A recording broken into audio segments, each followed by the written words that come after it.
Welcome back. You're watching The Agenda. Families of 5 policemen killed during the Ngcobo massacre in February last year say that their sons have died in vain. The men in blue were gunned down when suspects launched a brazen attack on the Ngcobo police station in the Eastern Cape. Well, families say their lives have changed drastically since they lost their breadwinners. We now cross to our reporter Athule Joka in Ngcobo in the Eastern Cape. Very good morning to you, Athule. Essentially, what has been the response on the ground from the families? Well, good morning to you, Shante, and a warm welcome to SABC News viewers from all the corners of this country. Well, we are in Ngcobo in the Eastern Cape. Ngcobo is on the R63, just between Queenstown and Mthatha. I'm just outside in front of the infamous police station where 5 policemen from this police station were brutally killed on the 21st of February in 2018. In 2 months' time, just in 2 months' time, in February on the 21st, it will mark 2 years since those policemen were brutally killed here at this police station. About 3 of them were shot and gunned down here with the suspects. They fled away with the ammunition from the safe, and then on their way out they shot and killed a retired soldier on their way, and then the 2 more policemen were shot execution style 6 kilometers away from here in front of Nyanga School. So that's how they perished on the day. We had a chance to visit some of their families. They said they have lost their breadwinners. They have lost people who are vanguard of their families, people who were taking care of their families, so they are struggling to make ends meet. The only monies that they received was only the funds that were due to them, but by the fact that they had died while on duty, they had never received anything from them. One mother we spoke to was saying it's like our sons had died in taverns, it's like our sons had died in vain. They are even surpassed by people who died in mines because their families are well taken care of. I'm here with the child of my son, but I can't take care of him. I can't take him to school because there was never compensations.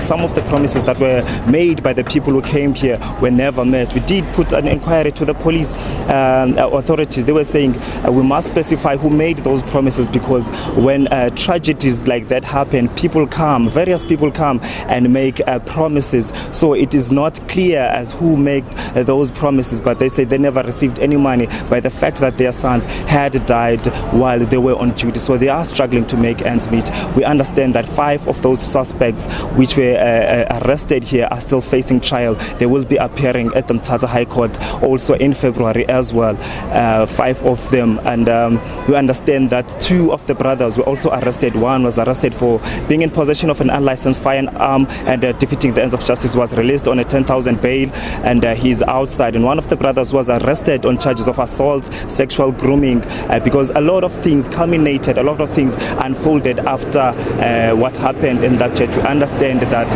young women and young children were rescued from that church, and others were taken to a place of safety, and others were returned to their families. So some of those suspects are still in custody, and some were released. One of the leaders, but those charges of rape, sexual grooming, and sexual exploitations were withdrawn. One of the charges that they are facing was one of robbing a depot just nearby here in Ngcobo. So that's how the situation is here. The 5 suspects who are facing the trial of killing these 5 policemen are also facing other charges in Ngcobo of killing in a double murder, of killing a person and a wife there as well. So they are facing those challenges as well. So we spoke to those families. They're struggling to make ends meet, and also we had to put up a package to reflect on that. If I can move it to you to play it, Ashante. In February 2018, South Africans were woken up to the news of brutal killing of the policemen. A group of assailants entered the police station and randomly shot 3 officers on duty. They stole a number of firearms. A retired soldier was also shot as they fled. 2 additional officers were found shot dead execution style near Nyanga School, 6 kilometers from the police station. The lives of their families changed drastically when they lost their breadwinners. Ngcobo, the mother of Constable Ngcobo, said things have fallen apart since she lost her firstborn son. Everything is going to need lawyers. Who will pay the lawyers because we don't have money? It feels like our children had died in a tavern while they died on duty. I have lost all hope and my life will never be the same again. I am aggrieved by losing my son, but the treatment we are receiving is making things more worse. We were promised he will be well taken care of, but nothing has changed. My son was born in 1980, had 2 children who are 18 and 1, but the young one never received any money. I am torn apart. This is what the Ngcobo police station looks like today. There is little evidence of the horrific events that took place. The only reminder is a remembrance site, which the family say is a painful sight for them. Suspects were killed in a shootout at a nearby church where they were hiding. It's not clear if the church is functional, but it's business as usual at that homestead, with luxury vehicles parked outside. There is still a sense of fear gripping the village, as some villagers were scared to speak. The case is ongoing, and another 5 suspects are facing trial. 5 men accused of the Ngcobo police station massacre will appear again in the Mthatha High Court from the 4th to the 28th of February next year. There are cases proceeding, but it has been delayed because they chose not to have legal representation, which means therefore that the court now must take them slowly through the case. But we are confident that we are going to finalize the matter when it appears again next year. So are all the suspects still in custody? Yes, all the 5 suspects except Putumile Ngcobo, who pleaded guilty to a charge of defeating the ends of justice and unlawful possession of a firearm, and he was consequently sentenced to a fine of 10,000 rand or 5 years imprisonment. So the other 5 are remaining in custody. The families are hoping to receive some sort of compensation and swift finalization so they can find closure.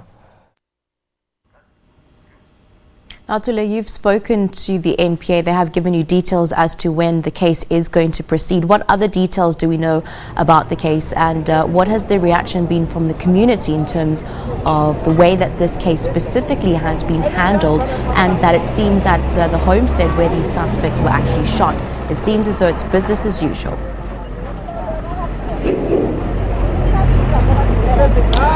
Well, Shante, I got the first part of your question. Yes, we spoke to the NPA. They were saying that the suspects that were arrested are some of those that were found on that church. We understand that a few days later, the General Commissioner, General Keslasitole, was saying that he was saddened by the situation, so he deployed a highly specialized unit of police. So they raided a nearby church where they found some of the suspects, and then a shootout ensued there, killing about 7 people from that church.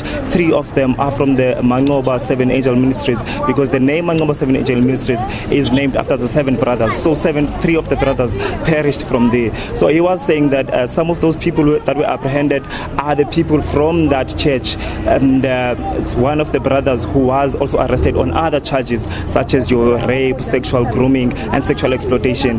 Those charges were dropped because there was no sufficient evidence. Some of the people that were released are some of the people that were no sufficient evidence towards them. So the people who are still in custody, the NPA was saying they still believe that they have a strong case with them. And another thing that they wanted to clarify was the fact that the case has taken so long and it's been dragging. It's been 2 years now, and the families were saying some of other people, we know other famous cases which have been concluded very fast, have been concluded. So they were saying they feel like they have been shunned away. But the NPA was saying because those suspects wanted to conduct their own evidence, so the law had to make sure that they are given the duly processes, that they understand the law, that they are given a fair trial. So those people were also given the nitty-gritties of how the courts operate, since they won't have lawyers representing them, hence the stalling and also hence the delays in that court case. But they promised us that when it starts in February, hopefully it will run smoothly,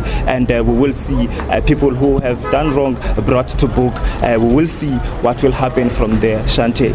Thank you very much. We'll leave it there for now. Athule Joka for SABC News in